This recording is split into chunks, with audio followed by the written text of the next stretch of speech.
لا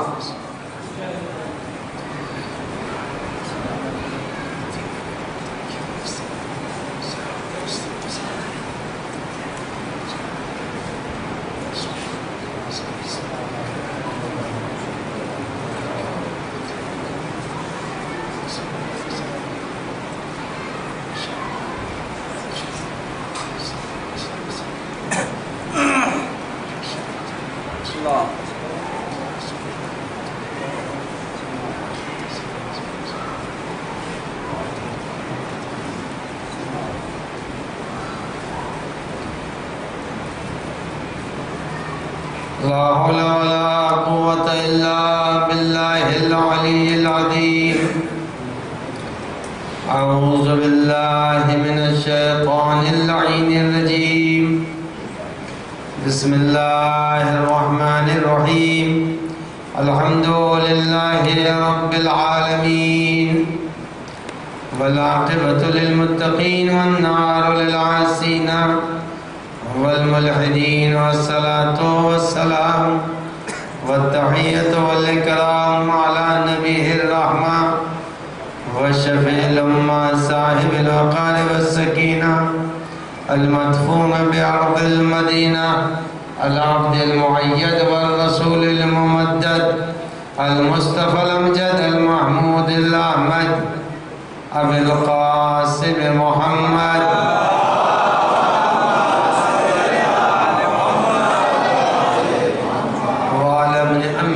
وفضيله ووصيه وخليفة نور الأنوار وحجج الجبار، والد الأئمة الأطهار، قسيم الجنة والنار، المولود في البيت ذي الأستار، إمام المشارق والمغارب، الذي يحبه فرض على الحاضر والغائب، غالب كل غالب، علي بن أبي طالب.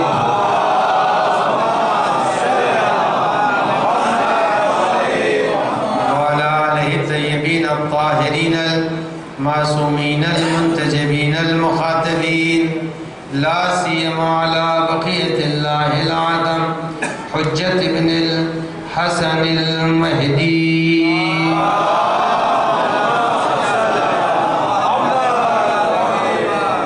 روحي وأرواح العالمين له الفداء واللعنة الدائمة الباقية على أعدائهم أجمعين من ليلنا هذا إلى قيام يوم الدين. أما بعد، فقد قال الله الحكيم في كتابه الكريم: بسم الله الرحمن الرحيم، اهدنا الصراط المستقيم.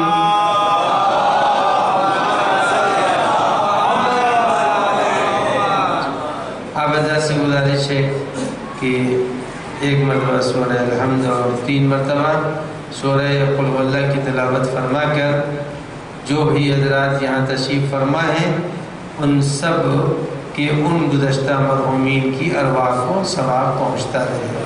ایک صلوات پڑھ کر کے فاتحہ پڑھتے ہیں.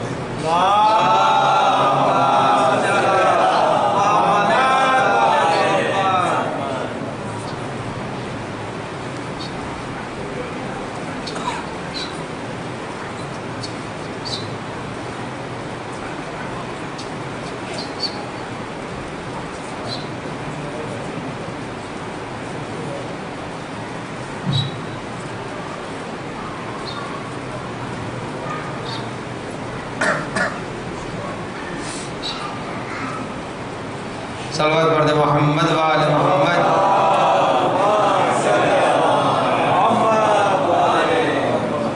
اچھا طریقہ یہ نکالا کہ جو مجلس میں آ رہے ہیں ان سب کے مرحومین کے لیے ایصال ثواب. یہ نیا طریقہ، اس کے پہلے میں نے کہیں ایسا نہیں دیکھا کہ آنے والے اپنے اپنے خاندان کے مرحومین کے لیے ایصال ثواب کریں. بہرحال اچھی روش ہے اور چلنا چاہیے اس روش کو. جس کسی نے بھی اس روش کو شروع کیا ہے بہت اچھا شروع کیا. اگر آدمی نے خود سے اپنے مرحومین کو کبھی نہیں یاد کیا تو آج تو اس بہانے سے مجلس کا ثواب بھی ملے گا اور اس کے ساتھ ساتھ مرحومین کی روح بھی شاد ہوگی. ایک صلوات پڑھ دیں محمد.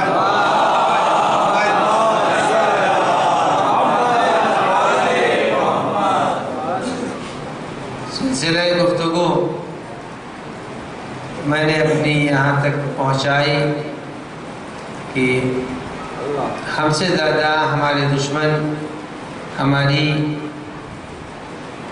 گمراہی کے لیے کوشش کر رہے ہیں، سعی کر رہے ہیں، پیسے خرچ کر رہے ہیں۔ دشمن چاہتا ہے کہ کسی صورت سے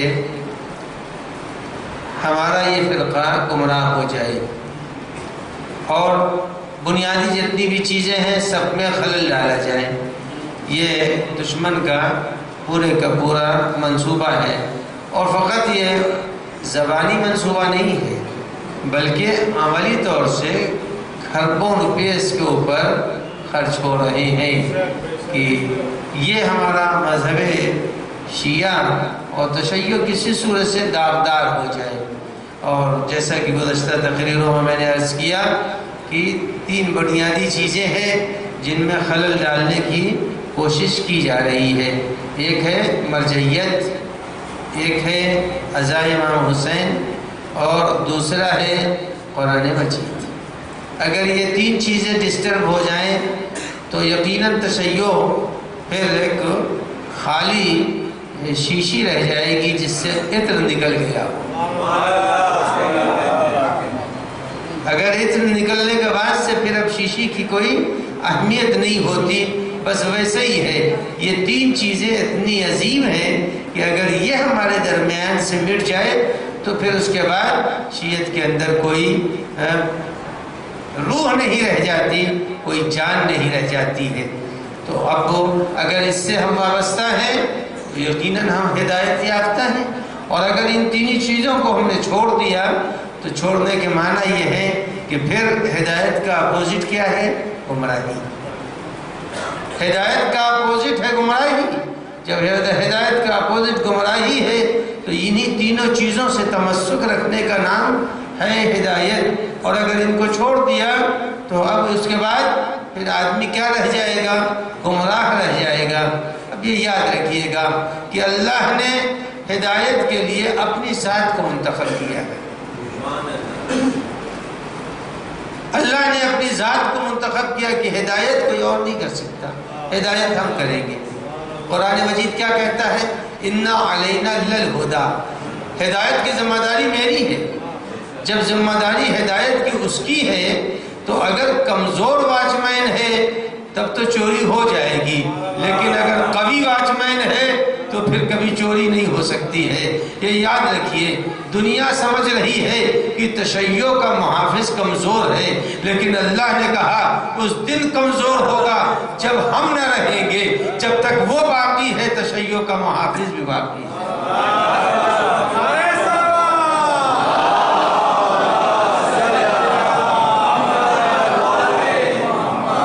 محافظ قوی ہے، جب محافظ قوی ہے تو محافظ کو حفاظت کرنے خوب آتا ہے۔ وہ جب چاہے گا، جیسے چاہے گا، جس طرح سے چاہے گا حفاظت کر لے گا۔ ہم نے تو یہی دیکھا کہ اس کو حفاظت کرنا اتنا اچھا آتا ہے کہ وہ جب حفاظت پر تل جاتا ہے تو دنیا کی ساری ترکیبیں خاک میں مل جاتی ہے مگر بچا لیتا ہے۔ جب اس نے چاہا کہ ہم بچا لیں تو ہر 6 مہینے جو آگ پھر نمرود نے روشن کی تھی وہ یہ سمجھ رہا تھا کہ شعلوں تک پہنچتے پہنچتے ابراہیم کا دم نکل جائے گا، لیکن اللہ نے کہا دم نکلنا تو درکنار، آگ کو پھول کے شعلوں میں، شعلوں کو پھول کی پنکھڑیوں میں نہ بدل دے تو ہم ابراہیم کے رب نہیں ہیں۔ اب عزیزان گرامی آپ دیکھیے قرآن مجید نے کیا کہا؟ آگ میں کوئی بچتا ہے؟ اور آگ میں کہیں پھول کھلتا ہے؟ پھول باغ میں کھلتا ہے، پھول چمن میں کھلتا ہے، پھول کبھی آگ کے شعلوں میں نئی پنکھڑیاں کھلتی ہیں بلکہ کھلی ہوئی پنکھڑیاں مرجھا جاتی ہیں۔ لیکن قرآن کیا کہہ رہا ہے؟ قرآن کہہ رہا ہے یا نارو کونی بردن وسلامن علی ابراہیم، ہم نے آگ کو گلزار بنا دیا، گل مانے پھول۔ ہم نے اس ماحول میں، نمرود کی لڑکی کہتی ہے تماشا دیکھنے بیٹھی تھی، نمرود کی لڑکی بلندی پر تماشا دیکھنے بیٹھی تھی، لیکن جب اس نے یہ دیکھا وہ یہ سمجھ رہی ہے، نمرود یہ سمجھ رہا ہے کہ جو جائے گا وہ مٹ جائے گا، لیکن جب اس نے دیکھا یہ مٹنا تو درکنار، جو شعلے بھڑک رہے تھے وہ اچانک پھول میں تبدیل ہو گئے، اور باحول کے اندر آگ تھی اور آگ کے اندر پھولوں کا حلقہ تھا، اس حلقے میں ابراہیم بیٹھے ہوئے ہیں۔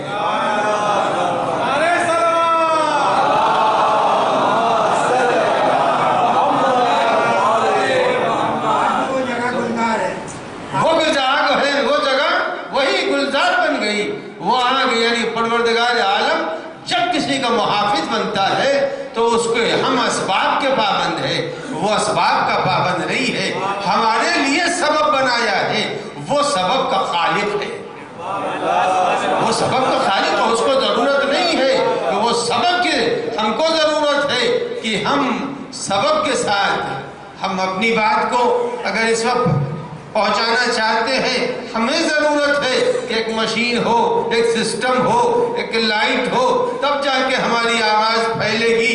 لیکن اللہ اگر چاہتا ہے تو شکم کے اندر انسان کو قرآن کی تعلیم دے دیا کرتا ہے۔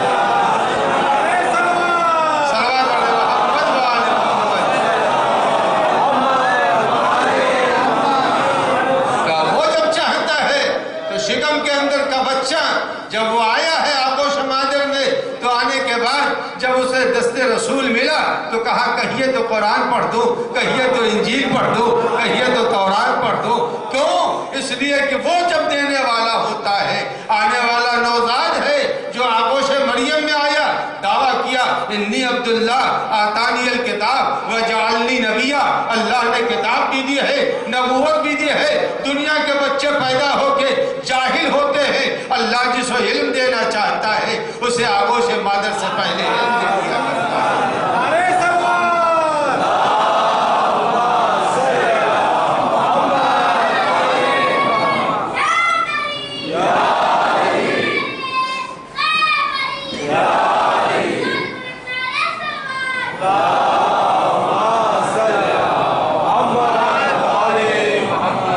تو اللہ جب چاہتا ہے بچا لینا تو وہ قوی ہے، وہ بچا لے گا۔ اب آپ یہ بات سمجھ لیجئے کہ اس مذہب کو توڑنے کے لیے سازشیں صہیونی اور اسرائیل اور امریکہ کی جتنی بھی سازشیں ہیں، یا کبھی کبھی ایسا ہوتا ہے کہ بندر کے ہاتھ میں جب ناریل آ جاتا ہے تو الٹ پلٹ کے دیکھتا ہے۔ تو آج بھی دنیا کے کچھ ایسے ہیں جو بندروں کے ہاتھ میں ناچ رہے ہیں، لیکن یہ یاد رکھیے گا جیسے بندر ہیں تو بندر ہی تو رہیں گے۔ صلوات پڑھ دیں محمد وآل محمد۔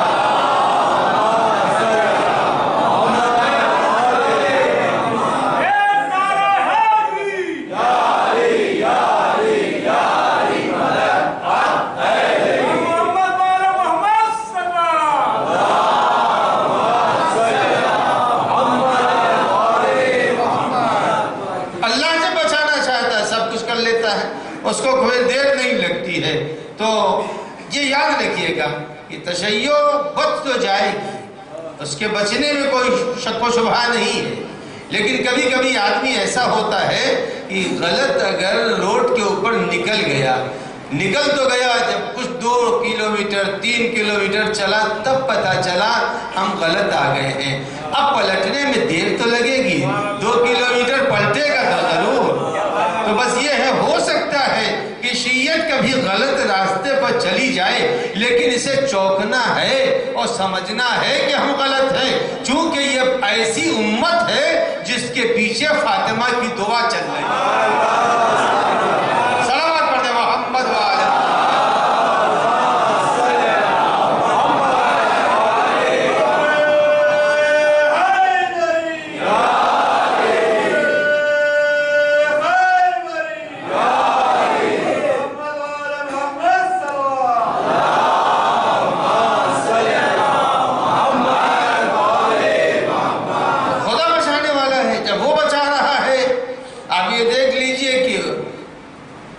صندوق بنایا تھا وہ فرعون کا عزیز تھا، جس نے صندوق بنایا وہ فرعون کا عزیز تھا۔ جب بہت اصرار کیا کہ یہ صندوق کرو گی کیا تم، تو مادر حضرت موسیٰ نے کہا آخرکار عورت تو رقیق القلب ہوتی ہے،